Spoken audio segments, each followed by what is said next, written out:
I give this talk sometimes where I trick people into telling me what their financial situation is. And the largest room had £9 million. Just in assets, just in the wealth of people sitting in bank accounts or in things that are liquid that they could sell immediately and it wouldn't affect the roof over their head. And for me, I find that fascinating because some of these rooms, they're like, oh, wow, we didn't know we had £9 million between us. And they'd just been to a talk about trying to raise £20,000 to help buy, a building like this that we're sat in. Like, they didn't realize that they had that money.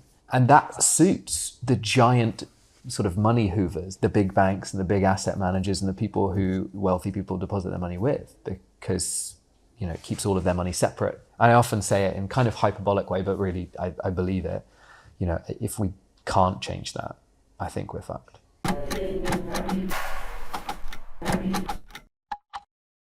Rob is one of the co-founders of Kin.cooperative, a digital platform reimagining how we save money.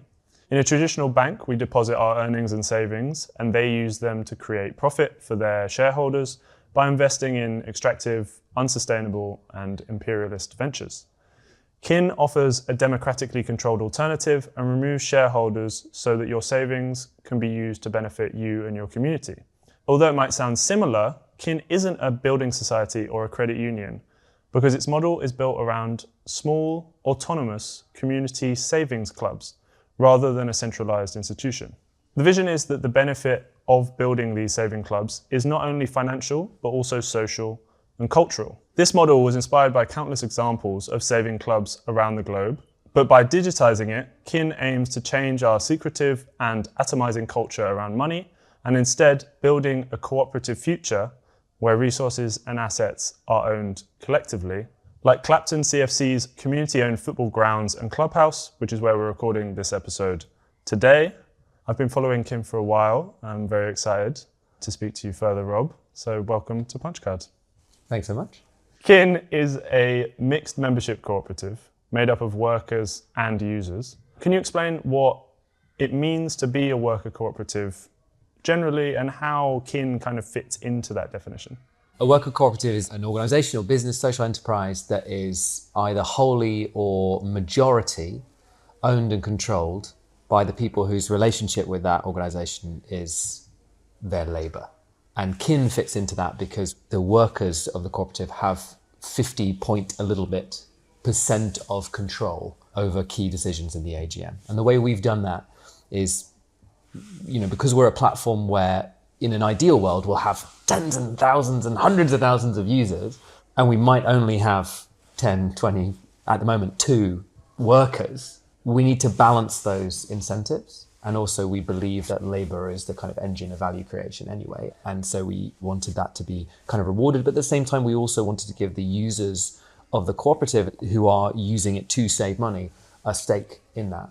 And there's an interesting argument which worker co-ops, skirt over a little bit, but like, should we have more mixed co-ops, or is it fine to have that dedication to worker ownership 100%? Whether it should be 100% or not, I think is too sort of binary about where value is created. And especially from a kind of feminist understanding of it, like a lot of labor is not historically recognized as labor, which involves care work and it involves composting, it involves mutual aid. And how do you figure that into labor, into worker cooperatives?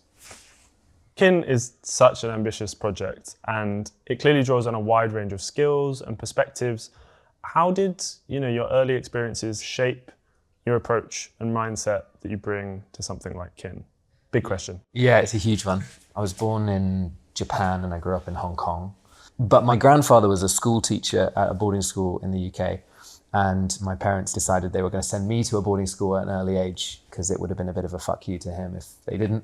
And so they sent me to a boarding school, which at the time, as an 8-year-old, I was really excited for because to me, the UK was Narnia. Like, if you grow up in Hong Kong, snow is amazing.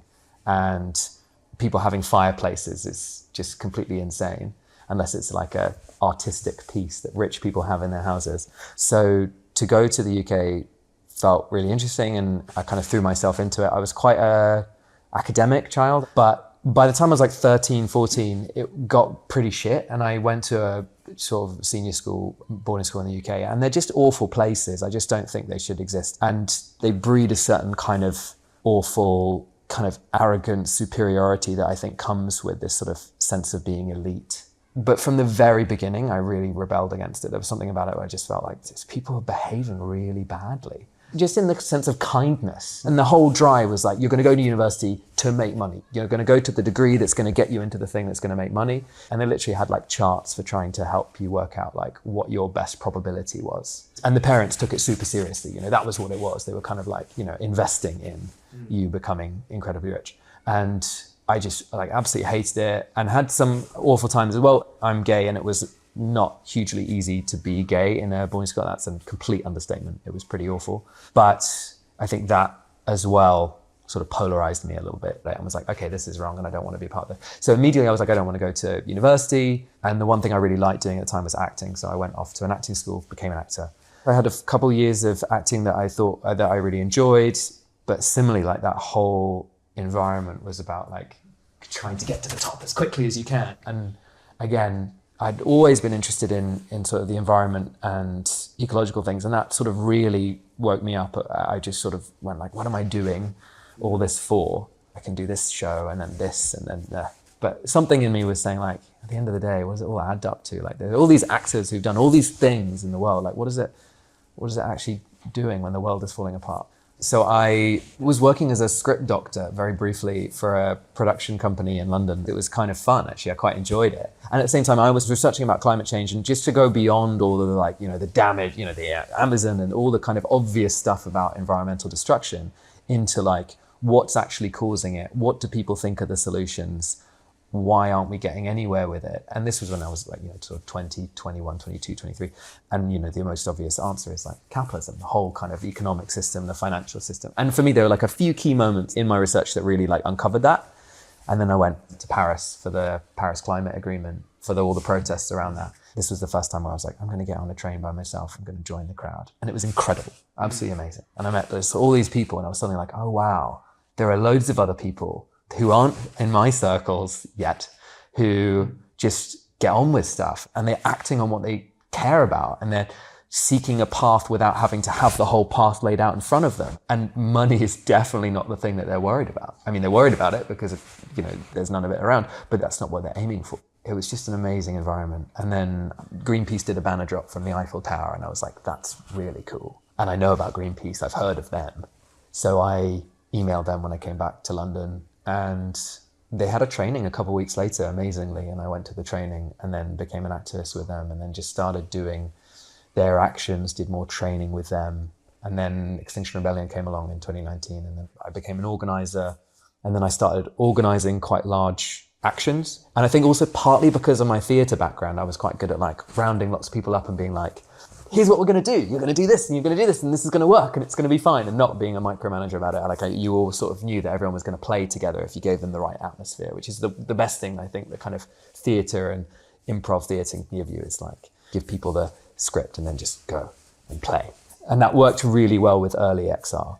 And then before it became all about Zoom meetings. And then I did more stuff with Greenpeace, and I went out to sea with them, and then I did some things with Led by Donkeys as well. So the kind of larger, the more theatrical ones, like the Ukraine flag, and then the Gaza, the children's clothes on the beach, which was one of mine. That was one of yours, wait. That was your idea? No, the idea was theirs, but I did the logistics. Organisation of it, because it required a lot of volunteers, which is kind of what I've become quite good at. I felt so proud of that action. And so after that, you know, you become a bit pickier, and the Palestine action stuff has also happened. And also quite a few of my friends have gone to prison and spent time in prison. My partner and I, we're getting married in 2 weeks' time, and we've also been thinking about adopting. And we're already like in, you know, an unconventional relationship, unconventional in the fact that we're gay, and you know, that's still a thing in the adoption world that makes it a bit harder.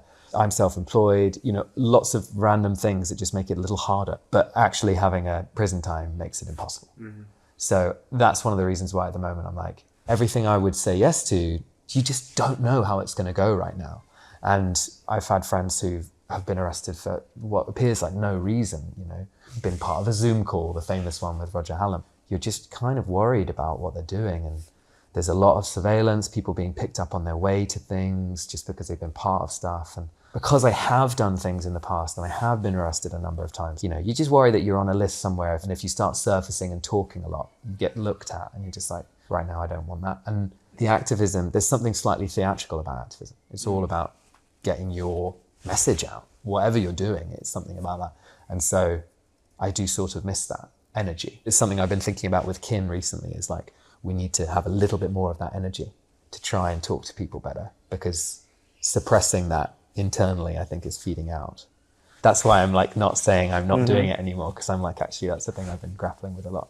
Yeah, I mean, it sounds like a really tough decision for you. I mean, I'm really excited to see what this brain and this person who is quite theatrical brings to Kin, which is, it's a finance app, essentially. It's got like a dry topic. I'm quite interested to see how you turn that into something visual and inspiring, but maybe that's something we'll get to in a bit. You talked a little bit about becoming aware that capitalism was the biggest issue, and you were kind of involved in protesting around sustainability for a bit, but then where did the idea for Kin come from? How did you decide that was where your energy should be going? I had been working on a Jubilee campaign, so a debt cancellation campaign. I'd been working with a Pan-African group during COVID, because in the first few months of COVID, there was a huge capital flight out of Africa.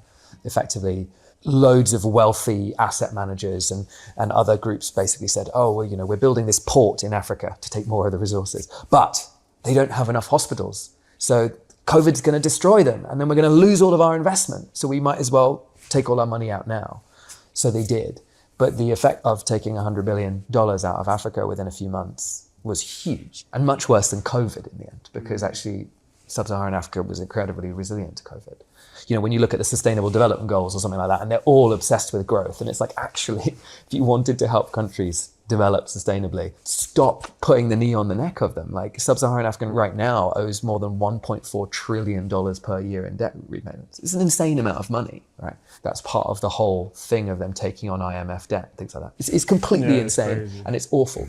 And so I was very exercised about that. So I was reading all of that literature, and in one book, I read about Bolivian women taking part in a saving club. And in Bolivia, it's called Pasanaku. And they literally just put in $50 or I can't remember what they were using every month, and they gave it all to one person. And they used it to buy a fridge, or they used it to buy a community asset, something small, and then it would build up and build up and build up. And I just thought, this is great. Why aren't we all doing that? It just makes so much sense. Like, if we were all in saving clubs, there would just be that larger pools of wealth knocking around, and then people could draw on it. And if you start relinquishing this like hyper individual mine idea of money, and you start thinking of money as instrumental, it's like the purpose is not the generation of money, but you need money in order to do the work to fulfill your purpose. That's the sort of social enterprise way of looking at it.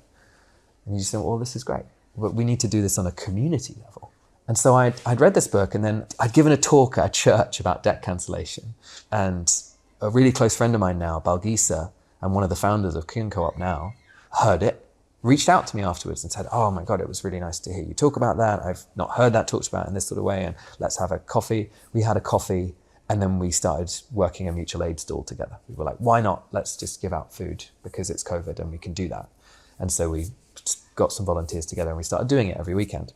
And I told her the story that I'd read about these Bolivian women, and she said, but we do that. She's from Somalia. Her family fled from Somalia, and she grew up in Birmingham. And she was like, we call it Hagbad.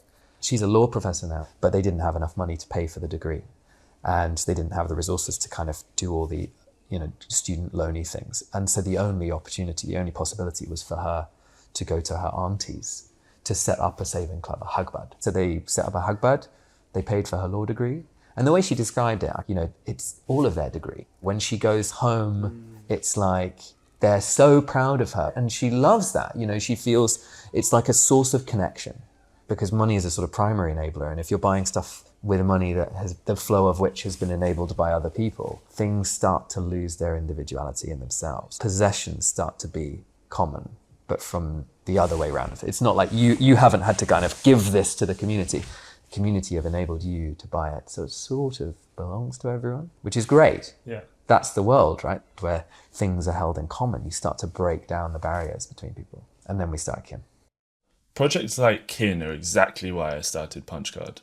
There are so many people inside the cooperative movement experimenting with new ways of organising money, work, and power, but too often these stories and lessons just disappear or stay siloed inside individual co-ops. Punchcard is my attempt to help document and share some of that knowledge. The show is entirely listener funded, and since launching our funding campaign, 28 people have signed up to support the podcast monthly. We're aiming to reach 50 to help secure future seasons. So if you've been enjoying Punchcard, learning from it, or just want to see more cooperative media exist in the world, you can support the show for £5 a month on opencollective.com/workerscoop/projects/punchcard. The link will be in the show notes. All right, now back to the episode. Can I get you to explain her experience in a little bit more detail, how they raised the money and how it then got paid back? So it was a rotating model. Her mum and her went to her aunties. She said, I've got this need and I need this much money to be able to go. Can you help me? And instead of it being like one person being like, yeah, I'll give you a loan, the idea is they all put in an equal amount up front. Let's say you've got 10 people and they all put in £300. Mm-hmm. So they gave her the £3,000. She paid that thing. And then the next month or the next 2 months on whatever schedule they decide it, they all pay in £300 again. So that's another £3,000. And then they give it to someone else. And they do that 10 times until all of the aunties have each received £3,000. It means that you can access a bigger lump sum, but it spreads out that kind of payments towards it. And at the end of the day, everyone gets to say like, no one lost anything out of it. And maybe that £3,000 enabled different things. It's used a lot by migrant communities. You know, quite a lot of them use it to pay to visit home when there's a funeral or for Christmas or for a kind of a big event. So if migrant communities are based out in Toronto, but they still need to fly back to Ghana or Nigeria or Kenya, they'll know that in advance and they'll be able to say like, yeah, I've been putting money into this hagbad and then now it's ready to do that. I think there's something else interesting that we spoke about before, that savings clubs aren't actually that known about or used in the UK. How would you describe like the UK's culture and attitudes towards wealth and money, and particularly when it comes to like the institutions and norms? I would say the general British culture is characterised by an intense closedness around money.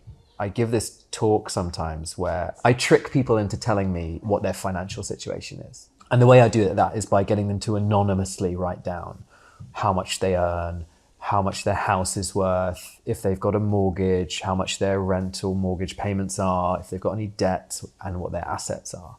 I've done this same talk in probably nearly a dozen rooms now, and there's never been less than £1 million in the room. And the average size is between sort of 20 and 35 in the rooms that I'm giving it in. And the largest room had £9 million.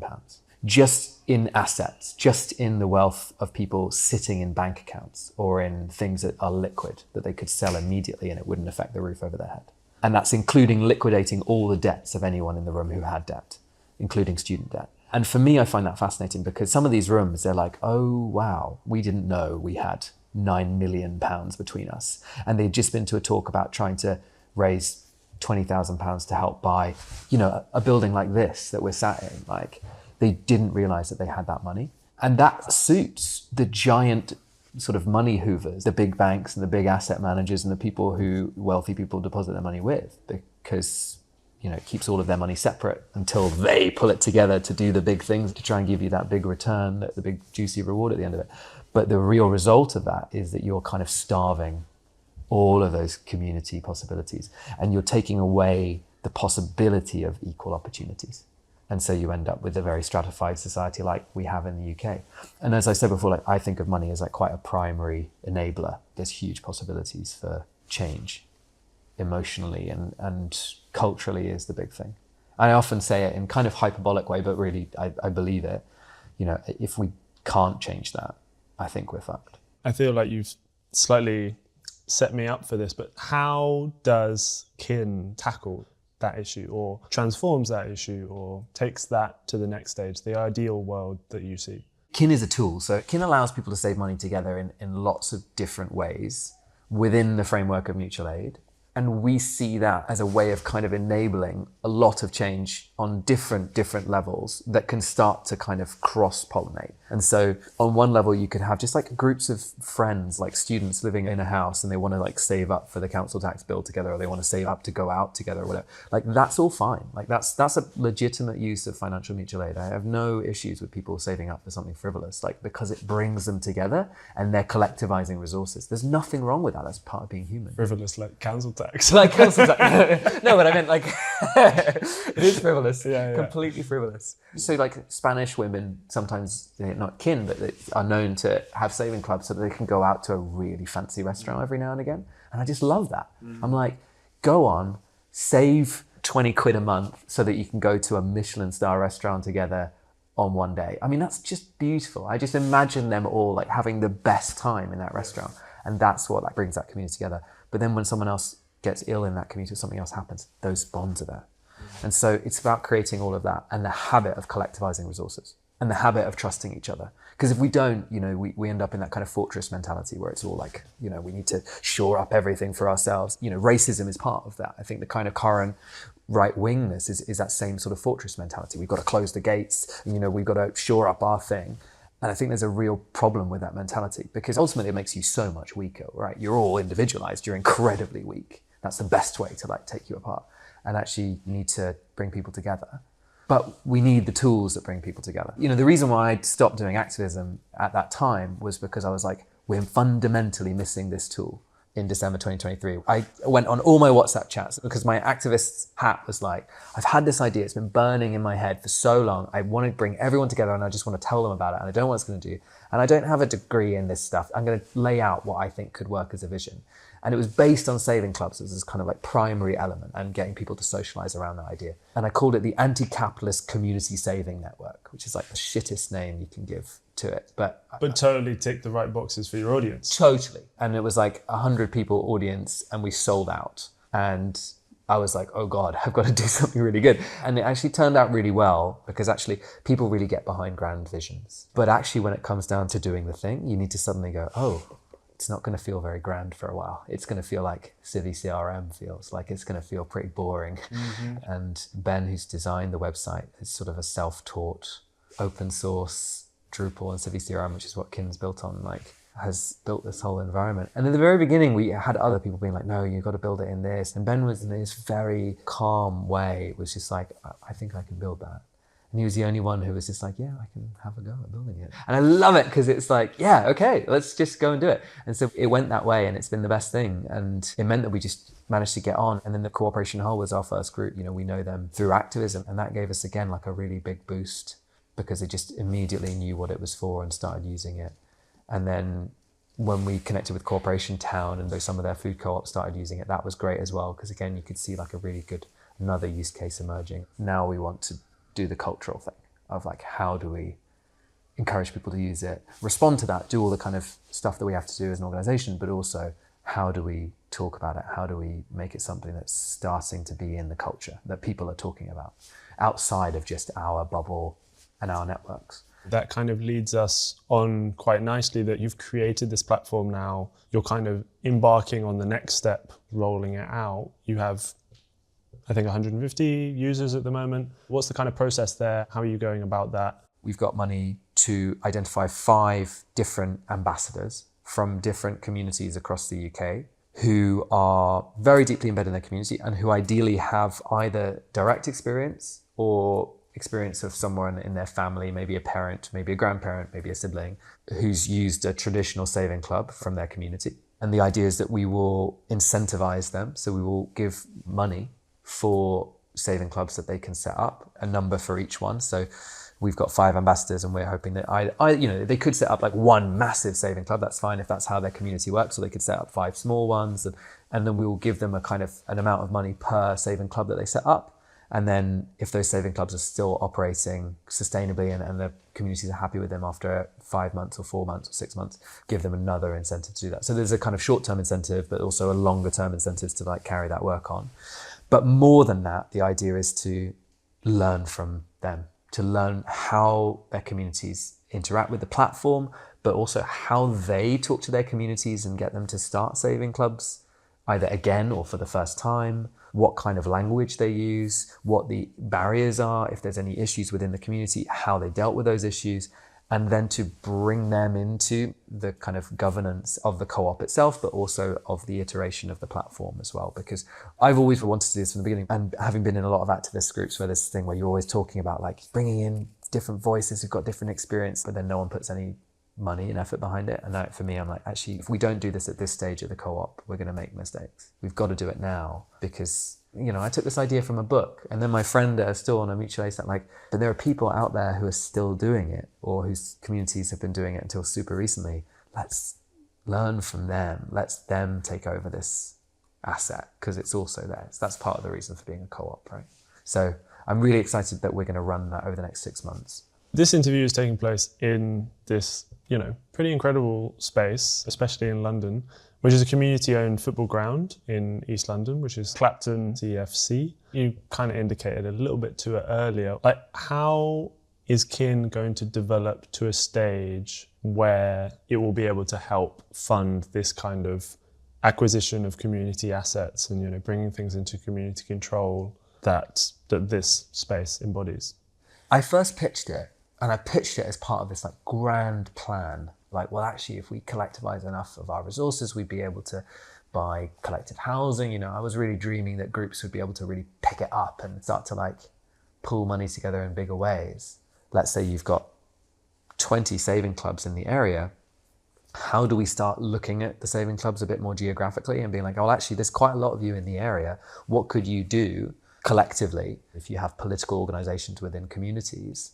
That saving clubs and food co-ops is really good in those things as well. And then those things can actually build up to something much greater. And that's when I think real change can happen. But we need to take on community assets at such a speed and such a scale with, I think, sort of a bit of an abandon. We just need to do it. We'll tie up that section there. I'm so grateful that you have taken the time. I think that was an amazing chat. I think people are going to love it. So thank you. And thanks as well to everyone listening, and especially to those already supporting Punchcard on Open Collective. It genuinely makes a huge difference, and it's what allows us to keep producing and sharing these conversations. You can join our supporters by going to our Open Collective page and starting a monthly contribution. The link will be in the show notes.